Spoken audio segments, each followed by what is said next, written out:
What's going on guys, Aero here, and welcome back to another video. Now in today's video, I want to talk to you guys about a really big potential leak that we could have for the brand new 8th generation Pokemon games that are going to be coming out for the Nintendo Switch later this year.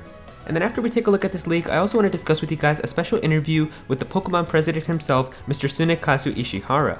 Now before we get started, I do want to let you guys know that I am giving away an entire year of Nintendo Switch Online, and so if you want to have a chance to win that, then all you gotta do is click the link in the description. I'll also make it the pinned comment of this video as well, and you already know there's going to be some amazing online games coming out for the Switch this year, and so if you want to have a chance to have Nintendo Switch Online, definitely be sure to enter that giveaway for a chance to win.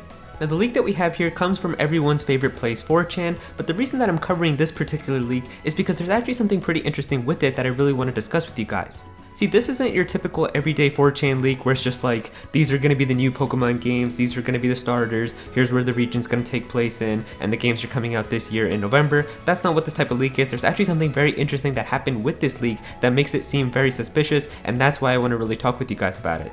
And so let me put the leak for you guys up on your screen right now, and I'm also going to go through all the different points that it lists within the leak, and then I'm going to give you guys like my thoughts on it and how I feel about the possibility of this turning out to be true. Now the first thing that it says in this leak is that it says that the translation team lists 106 brand new Pokemon.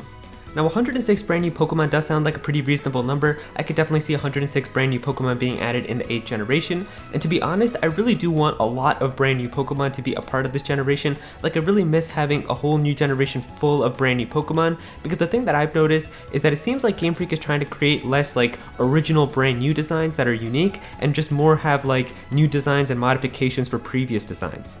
Like with Pokemon X and Y, there were definitely some very cool and uniquely designed Pokemon. Like the one that comes to the top of my head is definitely Aegislash. I feel like Aegislash is a very cool and unique Pokemon from that generation. I really like the whole ability with like switching between a shield form and an attack form. It's a very unique Pokemon, but at the same time, we didn't get that many uniquely designed Pokemon in that generation. I think like the approximate new Pokemon that we got within X and Y was like 60 to 70, so there weren't that many brand new Pokemons compared to like the previous generations that we've had. And so a lot of people didn't like that because what they did was they just created new forms for older Pokemon. Like they basically created new designs for older Pokemon with Mega Evolutions, like we got a Mega Gyarados and a Mega Mawile and a whole bunch of other Mega Pokemon, but I really kind of wish that they just had more uniquely designed Pokemon that we've never seen before. And then of course the same thing happened with Pokemon Sun and Moon, where we got some uniquely designed Gen 7 Pokemon, but at the same time what they also did was they created new designs and new forms of older Pokemon with the Alola forms. We basically got a whole bunch of Kanto Pokemon that just got new designs and new types and stuff like that, and I really don't want that to happen with Generation 8. Like I don't want them to just create new forms of older Pokemon, but rather just create a whole bunch of completely new Pokemon that we haven't seen before. Now the next thing that it says here is that this is the biggest region to date, and so I really hope that this is true as well. I really do want to have a big region again in terms of like exploration and just all the places that we could go, and I really hope that the main adventure is very long as well. I do like having a long main adventure before we get to the post game. Now the next thing that the leak mentions is that it says Pokemon get an additional rarest shiny form. And so from reading this, the only conclusion that I can think of is that they're probably talking about some sort of other shiny form that you're going to be able to get that's probably even rare than like a normal shiny Pokemon, which I would really love to have actually. I think that there's so many really cool shiny Pokemon that we have, but I also think that there's a lot of shiny Pokemon where the colors are just really bad and they are not really good looking shiny Pokemon, and I think that there's a lot of potential to make those shinies look even better. I mean, in my Discord a lot, I always like talk with people about how I could improve shiny Pokemon and just mess around in Photoshop and change the colors of various shiny Pokemon, and I think that if shiny Pokemon did have another form where they could be different colors, that would be really cool. And to be honest, I really wish that this rarest shiny thing is actually true, because I think that this would be really cool to have as like the big new thing in Generation 8, instead of having like a new gimmick like Mega Evolution and Z-Move. I think if they just introduced like this rarest shiny form that was like even further than like a normal shiny, that would be really cool to have. And if you guys remember last year, there was a trademark for something called Ultra Shiny, and so people were thinking like maybe that could be like an Ultra Shiny form for Pokemon. Either way, even if that's not what it's going to be called, I think that having another shiny form would be really cool.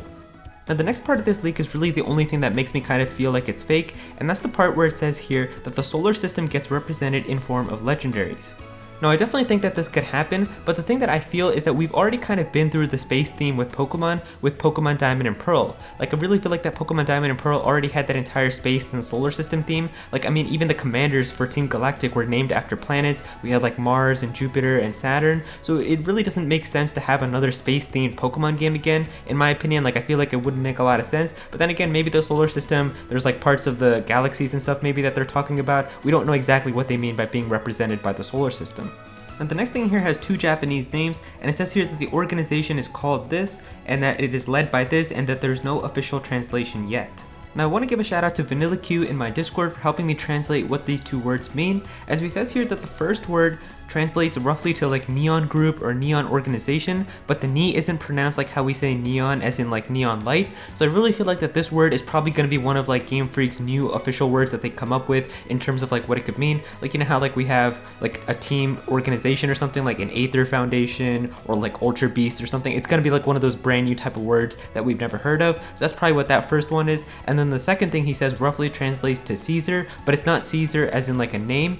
So that's also kind of weird. Like you would think Caesar, maybe like that's the name of a person in the game, but apparently it's not used as a name, so who knows how that's exactly going to function as well. And so that's going to do it for all the content that's in this leak, but I'm sure a lot of you guys are thinking, well Aero, why did you decide to cover this? It's just a random text post from 4chan.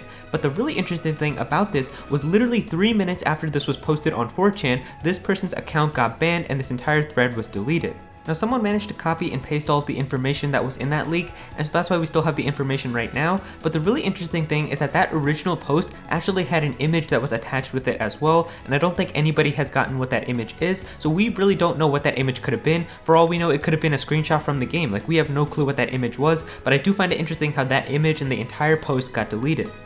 So the fact that this person's account got deleted is really the thing that makes it kind of suspicious that maybe this information could be legitimate. Like, really, 4chan doesn't really ban people's accounts unless they do something very offensive or wrong, and to have just information like this cause a ban for someone's account, it does kind of raise a few eyebrows and make you wonder as to why that happened.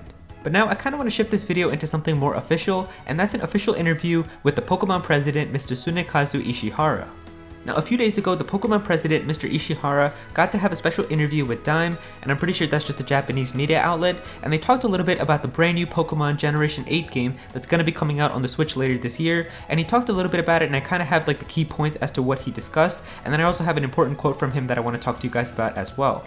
Now, some of the interesting things that were brought up in the interview was that Mr. Ishihara talked about the toughest time in his career, and he said that that was when developing Pokemon Gold and Silver. He said that the development was very struggling, and it really pushed Ishihara's stamina and mental wellness to its limits. So I can only imagine that, because back then I'm sure like the resources and stuff that they had in developing games was very limited to what they have now. So I can only imagine how that must have been. And then he also talked about how the localization of Pokemon games has also caused a lot of trouble at first, because they were only developing them with Japanese audiences in mind, and he said that translating the text from Japanese to English in Pokemon Red and Blue caused a lot of headaches and required a lot more developers. One of the more interesting things that was brought up in the interview was that he said that the cries of Pokemon took a lot of time to tweak, and that the text had to be adjusted for each region to make sense, because they can't just take the entire game from Japanese and directly translate it into English, because there's a lot of stuff that they say in Japanese that wouldn't make sense in English, so they have to like rearrange the text a little bit to make sure that it makes a lot of sense, and they have to do this for multiple languages, so it's very time consuming. And then going a little bit more into localization, Mr. Ishihara just talked about how it took like 6 months to 1 year for a Pokemon game to launch in other countries outside of Japan, just because of how long it would take to localize them, but now the Pokemon Company is at a point where they can bring games worldwide on the same day.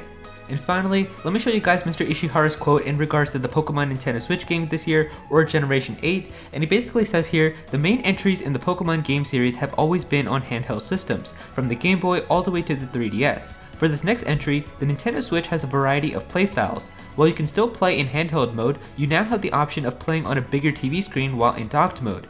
Given this new hardware, I found it harder to make a new mainline Pokemon game than I had originally thought. Even as a Pokemon game on the Switch, does it still work? Is it still possible to make all those playstyles interesting? I think it's probably about 5 times harder than any of you could imagine. And then in the interview, he was also mentioning how a lot of members at Game Freak felt that developing on the Nintendo Switch was very challenging, and even though I'm not a developer, I can definitely agree with that, and I can definitely understand where they're coming from. I mean, developing Pokemon games on handheld systems for so long, with the Game Boy to the Game Boy Advance, the DS, the 3DS, and now being given this amazing console that's capable of high definition graphics and so much more power, I can only imagine how hard it is for them to adapt to that and trying to create an entirely new game for it, so it must be very challenging. And so there you go guys, those are the Generation 8 leaks that we have right now, along with a special interview with the Pokemon President Mr. Ishihara. If you guys enjoyed this video, then please be sure to click that like button, and also comment down below and let me know what you guys think of all of this. What do you think about the leaks? What do you guys think about Mr. Ishihara's perspective? Definitely be sure to let me know all of your thoughts down below. If you're new to this channel, then please be sure to subscribe. I'm definitely going to have some more Pokemon content in the future, so please be sure to subscribe so you don't miss out on that. Click on that bell to become part of the notification squad.